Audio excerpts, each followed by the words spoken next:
Many years ago, a woman planted a tree near her home. But this was no ordinary woman, for she had been blessed with the wisdom, courage, and the knowledge to learn from her ancestors what she needed to do to save her people, her country, and the world. As she brushed the dirt from her hands, she looked across the dry, barren land to where a forest once stood, rich and vibrant, humming with life and the sound of a clear, cool stream. Her heart ached at the memory. And the tree she planted was no ordinary tree, for its seeds were magical, and the fruits it bore were the ideas of love, empowerment, service, and peace.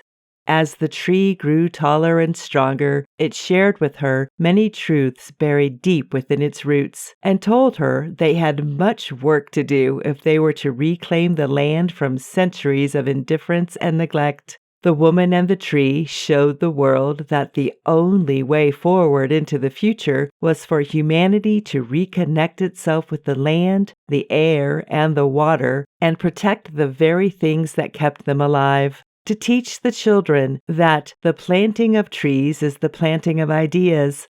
By starting with the simple step of digging a hole and planting a tree, we plant the seeds of the future. The tree called the lady Mama, and she called her tree Hope.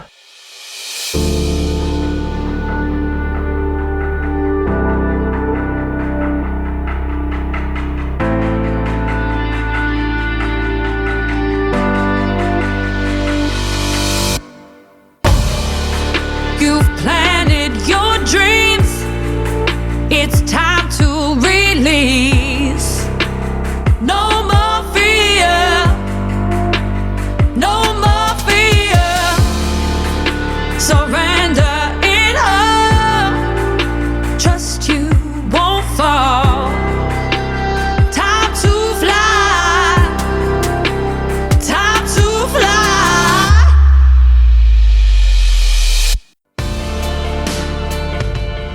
Welcome to the Aquitaine Project, a podcast all about learning from yesterday, how we can shine today and create a brighter tomorrow.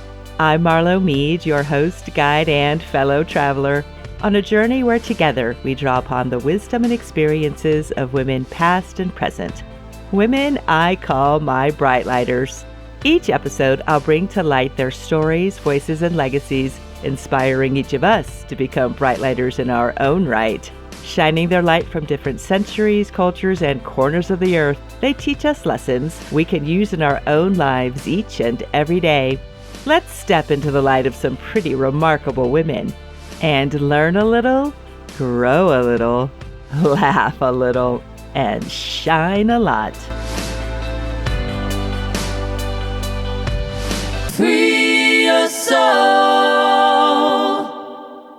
As many of you know by now, everything I talk about on the podcast revolves around the Aquitaine Project mission, which is how we can learn from yesterday what we need today to create a brighter tomorrow. For me, this means tapping into the wisdom and experiences of women who came before us, who have laid the groundwork, blazed the trails, and built the bridges that connect their stories to ours. Then, taking that knowledge and turning it into action that leads to a better future for ourselves, each other, and the world around us. This episode, I have the absolute pleasure of introducing you to a woman I frankly had never heard of. Her political and social activism, her global accomplishments, and significant impact on women's lives and the environment are legendary. But therein lies the joy in what I do. I get to discover women who, in their own way, have impacted our world on so many different levels. As I got to know this eco-warrior, freedom fighter, and champion of women, I realized she epitomizes the mission of the Aquitaine Project in such a profound way that I will be eternally grateful to her and to those who continue to make her world-changing vision a reality.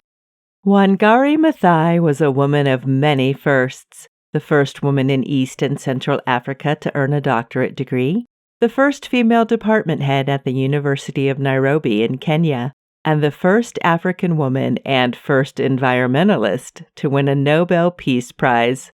Educated in America, Germany, and Africa, she understood well before many ecologists, activists, and feminists of her time the deep connection between the environment, democracy, poverty, and women's rights. But to understand her story and fully appreciate who she was and her impact on the world, we must go back to her beginnings, to her roots buried deep in her ancestral lands, where she gained the wisdom and courage to take on problems in her own lifetime and plant the seeds of a future she would work tirelessly to achieve. During the British colonization of Kenya in the 1880s, parts of Kenya suffered intense deforestation to clear the land for building and farming. In an effort to tame the land, entire ecosystems were disrupted, resulting in the loss of native trees and indigenous plants, extreme soil erosion, and the drying up of rivers and streams. By the time Wangari was born 60 years later, the damage to several of Kenya's forests appeared irreversible. Wangari was born into Kenya's Kikuyu community on April 1, 1941. Her parents were peasant farmers and livestock herders living off their ancestral lands in the Central Highlands of British Kenya. Like all the people in her community, Wangari was a child of her native soil, a bond established soon after birth. As was tradition, her first meal as a newborn baby was not her mother's breast milk. It was the roasted juices of green bananas, blue-purple sugarcane, sweet potatoes, and a fatted lamb, connecting her with the fruits of the land that provided for her people. As a child living in the foothills of Mount Kenya, the lands around her home had remained fertile and green with lush vegetation and tall, strong trees, a gift from the seasonal rains. Crops flourished, livestock was plentiful, fresh water was abundant, and everyone in the community had enough to eat. At an early age, her parents taught her to respect the soil and its bounty, and to love trees.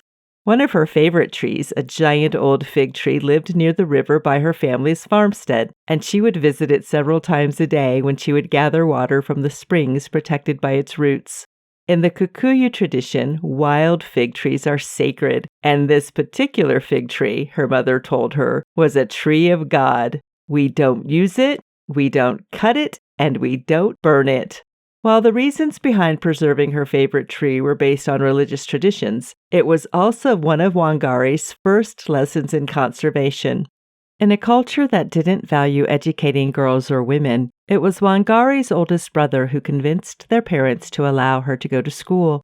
She attended a Catholic missionary school where she excelled in math and science, became fluent in English, and graduated at the top of her class. After high school, she was awarded a scholarship through the international education program called Airlift Africa to study at Mount St. Scholastica College in Atchison, Kansas. Here's something I did not know. As British colonization was ending in East Africa, African politicians were proposing ways to make education in Western nations available for African students.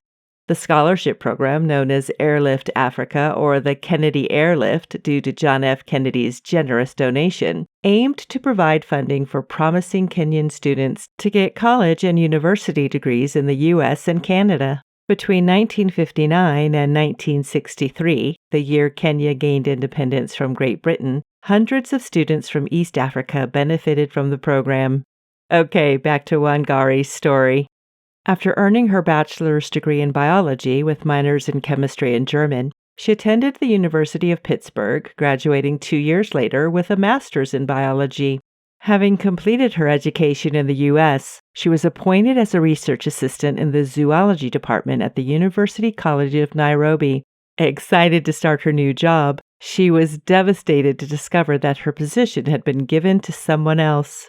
As lousy as this was, it turned out to be quite fortuitous. Several months later, she was offered an assistant position at the School of Veterinary Medicine under Professor Reinhold Hoffmann, whose guidance and encouragement put her on a path that ultimately led her to becoming a global champion for environmental and women's rights activism.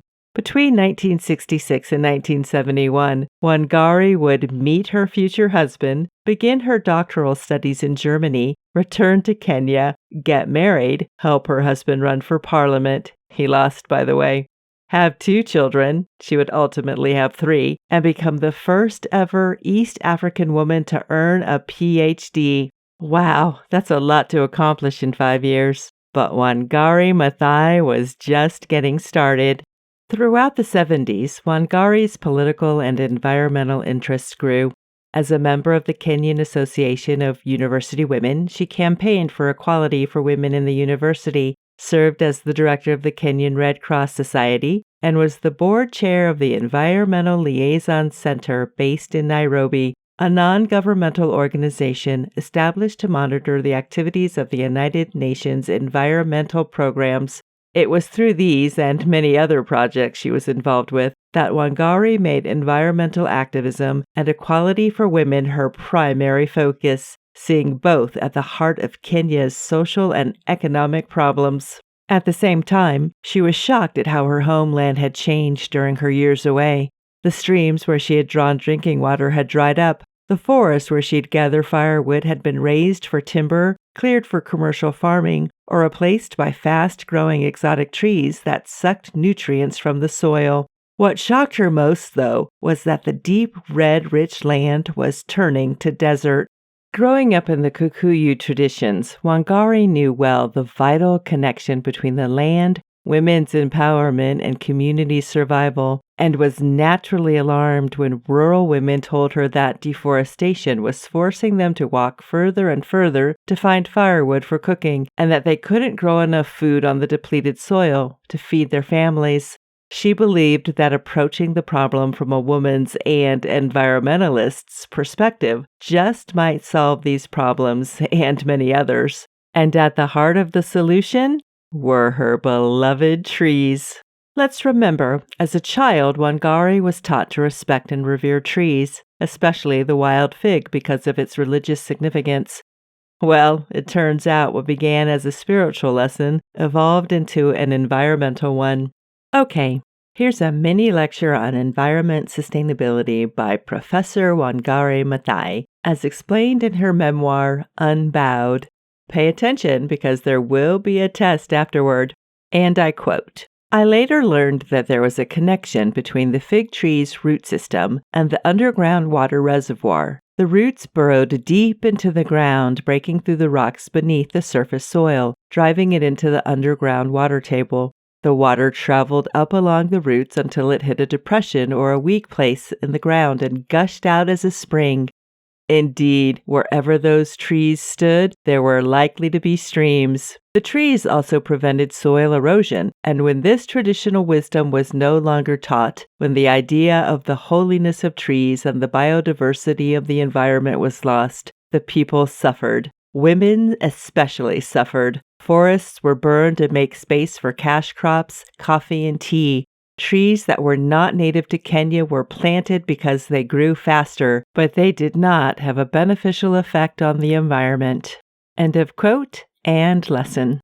Your test question is, what is the cause of and the solution for deforestation? If you answered the cutting down and the replanting of trees, you are 100% correct. Fueled by her knowledge of biology and innate passion for helping others, Wangari acted with 2 specific goals in mind. First, to restore environmental resources, and second, to give women the ability to support their families in a self-sufficient, sustainable way. To achieve these goals, she devised a practical and impactful idea to grow seedlings and plant trees. As the trees grew, they would counteract the effects of deforestation, bind the soil, and improve rainwater retention, in addition to providing food and firewood, and in turn, improve the livelihood of the women and their families. In 1977, with support from the National Council of the Women of Kenya, of which she was a member, Wangari founded the Green Belt Movement, also known as GBM. On June 5th of that same year, GBM members celebrated World Environment Day by marching to Kamakunji Park on the outskirts of Nairobi, where they planted 7 trees in honor of historical community leaders. It was here that Wangari encouraged the women of Kenya to plant tree nurseries throughout the country and agreed to pay them a small stipend for each seedling planted. She stressed how important women are to the Greenbelt movement in multiple interviews by declaring, "In Kenya, women are the first victims of environmental degradation because they are the ones who walk for hours looking for water, who fetch firewood, and provide food for their families." But the Greenbelt movement was more than just about planting trees. For Wangari, it was about making people see that we have the power to tackle big problems no matter how small our solutions are, that we can heal our environment no matter what kind of opposition we face. Sure, the movement started as a tree planting campaign, but it was also about planting ideas, about giving people a reason to stand up for their rights, giving them a reason to protect their environmental rights, and giving women a reason to protect their own women rights. And if you stop and think about it, when we protect our connection to our environment, we protect the future of this planet. Now, in the beginning, the GBM was pretty much left to its own devices. As far as the government was concerned, it was just a group of women running around planting trees in the forest. But as the movement became more widely known, Wangari, who would come to be known as Mama Miti, Mother of Trees, used its growing popularity to challenge the dictatorial government of Kenya's President Daniel Arap Moi by advocating for democracy, responsible environmental policies, and women's rights. As you can imagine, this did not set well with President Moi, who had a nasty habit of selling off Kenya's forests and green spaces to make way for lucrative commercial building projects. For the next 25 years, Wangari's outspoken and fearless commentary on government corruption, irresponsible environmental policies, and oppressive treatment of women would threaten the traditional patriarchal views held by most African men of the times, and made her a target for public smear campaigns, physical attacks, and death threats. Wangari recalls in her memoir Unbowed, "Because I was a woman, I was vulnerable. It was easy to vilify me and project me as a woman who was not following the tradition of a good African woman." Okay, sisters, how many times throughout history, on this podcast or even in our own lives, have we as women been labeled not a good woman because we refuse to silence our voices, stay in our place, or do what we're told? Just saying those words makes me cringe. Despite the real dangers to her life, Wangari refused to stay silent. In 1985, when the United Nations held the third Global Women's Conference in Nairobi, Wangari and the Greenbelt movement were a huge hit. She escorted UN delegates on visits to tree nurseries and even had them planting trees. Her warm, welcoming nature and unquestionable dedication to the issues she supported impressed the UN delegation, resulting in increased funding for the GBM and the creation of the Pan-African Greenbelt Network. Over the next 3 years, representatives from 15 African countries traveled to Kenya to learn how to set up similar programs to combat desertification, deforestation, water crises, and rural hunger. The program received a lot of media attention, and Wangari was honored with numerous awards for her work, but the Kenyan government was less than pleased. At the time, Wangari was both the founder of the Greenbelt movement and the chair of the National Council of Women of Kenya. As the Greenbelt movement grew, it became perceived as a political threat to Moi's anti-environmental policies. So in 1987, President Moi demanded that the Greenbelt movement separate from the National Council of Women, stating that the NCWK should only focus on women's issues, not the environment. His plan? A tried and true divide and conquer strategy for sure. In response, Wangari stepped down as the chairperson of the NCWK to focus on the expansion of the Greenbelt movement. I'm pretty sure President Moi regretted forcing that decision for a very long time because now Wangari's full attention was dedicated to the movement and she was relentless. Over the next decade, Wangari led grassroots protests, organized a hunger strike in which she was beaten unconscious, and mobilized her community to oppose the construction of a high-profile international commercial building project. The protests were so successful that the project was canceled, losing the government millions of dollars. She and the GBM were vilified by the government and in the press, and efforts to limit her influence and activism were intensified. In 1999, she led a protest against the privatization of Karura Forest in Nairobi, during which she and other Greenbelt movement members were physically beaten. In 2001, she spent International Women's Day in jail for continuing to challenge President Moi and his policies.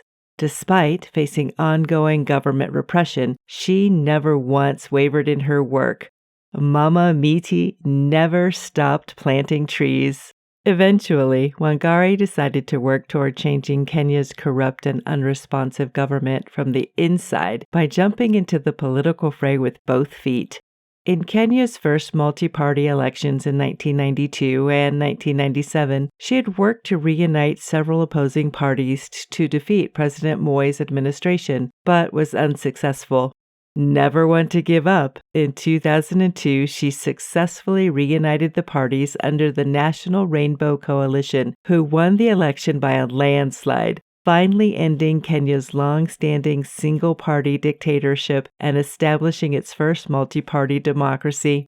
Serving as Assistant Minister for Environmental and Natural Resources from 2003 to 2007, Wangari's ceaseless efforts to restore Kenya's depleted natural resources and fight for women's rights earned her the 2004 Nobel Peace Prize. In her award acceptance speech, Wangari Maathai said, "I believe the Nobel Committee was sending a message that protecting and restoring the environment contributes to peace. It is peace work. I always felt that our work was not simply about planting trees. It was about inspiring people to take charge of their environment, the system that governed them, their lives, and their future." Let her words sink in. I truly believe if we all took her words to heart, our world would be a much happier, healthier, brighter place. In her 2008 documentary, Taking Root, Wangari discusses her life's work and recounts her courageous 30-year journey to safeguard the environment, democracy, women's rights, and peace. I've posted a link to the film on the Aquitaine Project website, and I highly recommend you watch it. Never one to rest on her laurels, Wangari spent the remaining years of her life supporting the Greenbelt movement, spearheading international environmental projects, and working for women's rights. She is the perfect example of the adage, "Nothing is more powerful than a made-up mind." She made up her mind that planting trees is a way to make life better for rural women and for all humankind. Her dream was to plant one tree for every person in Kenya. In 2021, Kenya's population was 53 million people, and as of this podcast episode, the Greenbelt movement has planted over 51 million trees in Kenya. Through the work of the GBM and Wangari's undying legacy, her dream just might come true. Wangari Maathai, Mama Miti, died on September 25, 2011. She was 71 years old. Her final request? To be buried in a bamboo-framed coffin made of hyacinth and papyrus reeds. No tree was to be used for her coffin. Even in death, the environment came first. Trees, she would tell us, are for planting, not for cutting, because when we plant trees, we plant the seeds of hope for the future. Now, this is usually the part of the podcast when I regale you with strategies, ideas, and lists from various sources to better help you embrace specific life lessons from this episode's Brightlighter. Well, today, people, Wangari Maathai is the lesson. She embodied everything she stood for with grace, strength, and an incredible smile that could light the way forward in any darkness. She didn't just talk about environmental issues and their solutions. She was part of the environment, and she became the solution. She poured every ounce of her education and wisdom, her spirituality and faith, her passion and love of nature into everything she thought, said, and did. And when it came to stepping into the forefront of women's issues, she was equally committed. She knew without a shadow of a doubt there was no separating the problems facing our environment from the problems facing women. So when she went into her communities teaching women to take ownership of the problems, to understand the root causes and come up with solutions they needed to reclaim the land and their lives, she was drawing upon her own experiences as an academic, an activist, a leader, and a woman. She was, in fact, teaching them to stand up for themselves and their rights, as she had done over and over during her lifetime. By inspiring them to actively participate in creating a better life for themselves and their families, she became the seeds of their future success. But it was their job to nurture and protect the seeds she planted, and in turn, plant the seeds for future generations. As Wangari was fond of saying, it's the little things citizens do. That's what will make the difference. My little thing is planting trees. Finding and committing to our own little thing can be as simple as planting our own garden or planting a community garden that helps feed people in food deserts, areas where access to fresh fruits and vegetables is extremely limited or non-existent. Much like Wangari's trees, vegetable gardens do much more than feed people. They help grow the very fabric of community. If your little thing is caring for and protecting our environment, boy, are you in luck. There are thousands of organizations halfway around the world or right in your own backyard that can use your passion for changing the world for the better. From clean air projects to water and land conservation, you're bound to find a cause that speaks to your soul and prompts you to action. Or maybe your little thing is teaching. Teaching others, especially our kids, is one of the most amazing ways of planting hope for the future. Creating environments where kids are nurtured and protected, just like seedlings, allows them to grow and explore new possibilities and new ways of thinking about the world around them. Everyone always says the children are our future.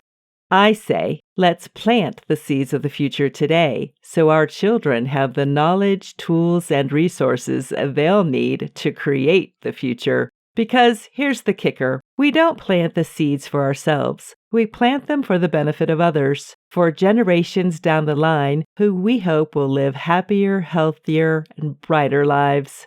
Well, for the past year, my little thing has been sharing with you the stories of incredible women like Wangari Maathai, who in some way teach us, inspire us, remind us, and challenge us to dig deep within ourselves and connect with the things that make us stronger, healthier, happier, and wiser. And then take those little seeds of self-knowledge and plant them along the paths for other women to discover, because as I see it, it's our job to light the way for them so they can light the way for others.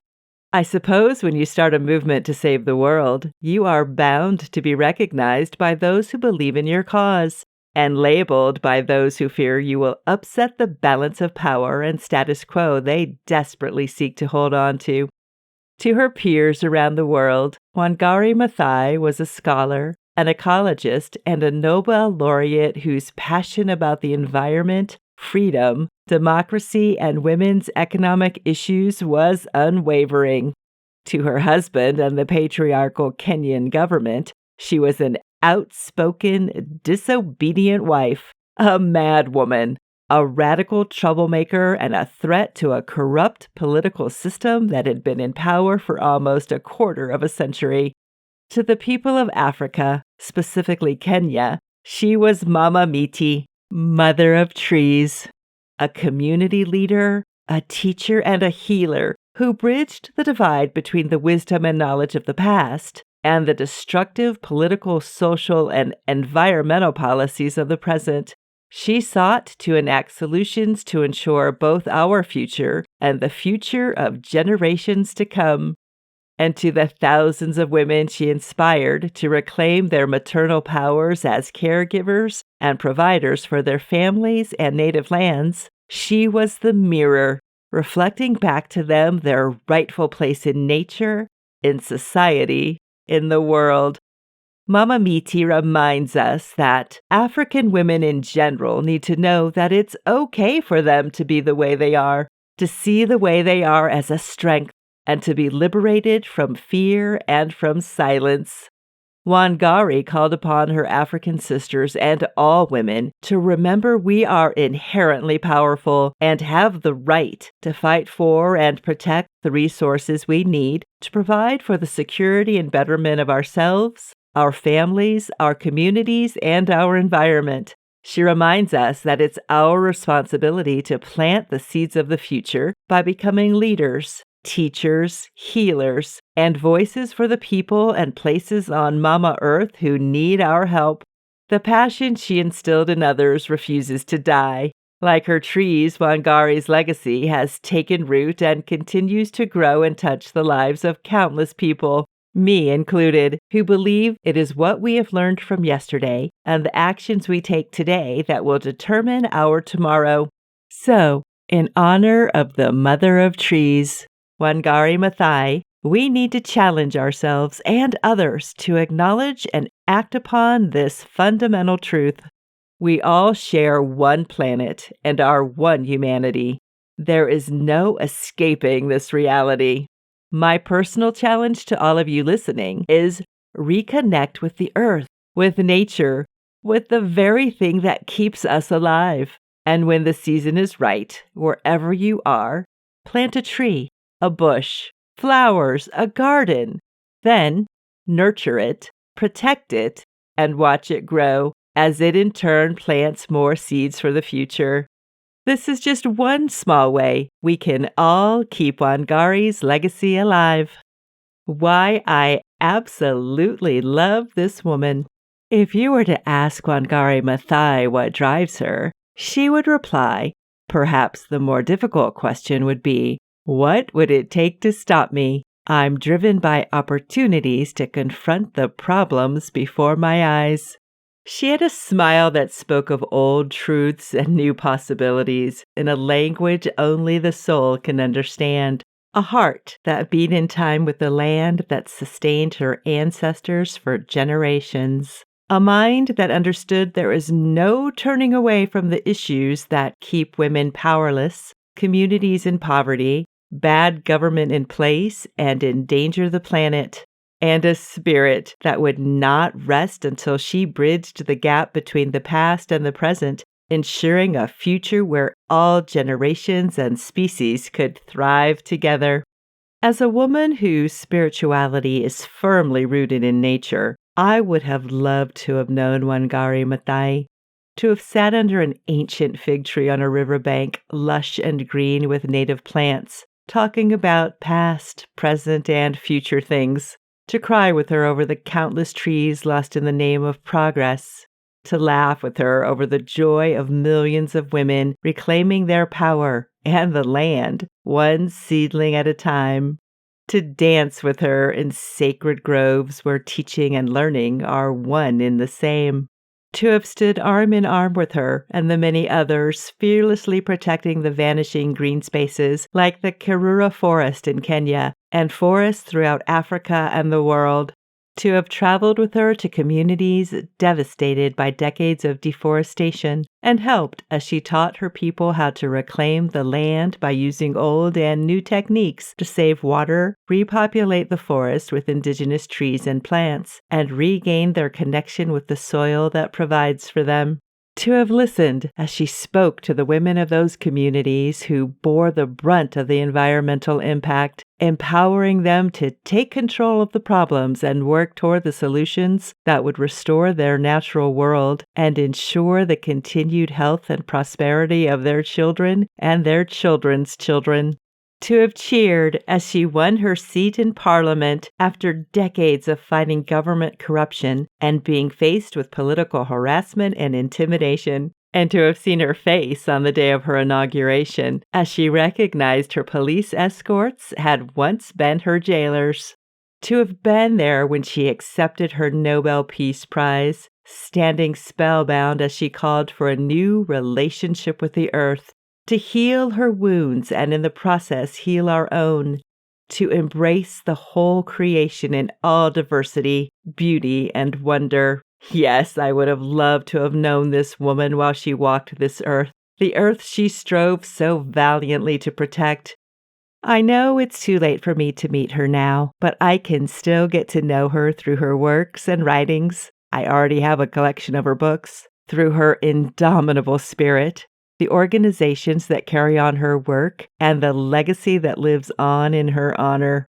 Every time I sit under a tree, I will think of this incredible woman. For me personally, she is Mama Miti, a true Earth Mother, a teacher and a healer who I will continue to learn from for the rest of my life. Wangari Maathai is the bright lighter who planted the seeds of the future and opened the way for us to learn from yesterday what we need to do today and create a brighter tomorrow. To learn more about the amazing Wangari Maathai, click on her portrait on her episode page at www.theaquatainproject.com. There you'll find links to resources about Wangari's life, her work with the Greenbelt movement, and the incredible impact she had on Africa, women, and the world. Feel free to connect with me on LinkedIn, Instagram, Facebook, and on YouTube, and let me know what you think about the podcast. Okay, my bright lighters, plant your own seeds today to create a brighter tomorrow for our future bright lighters.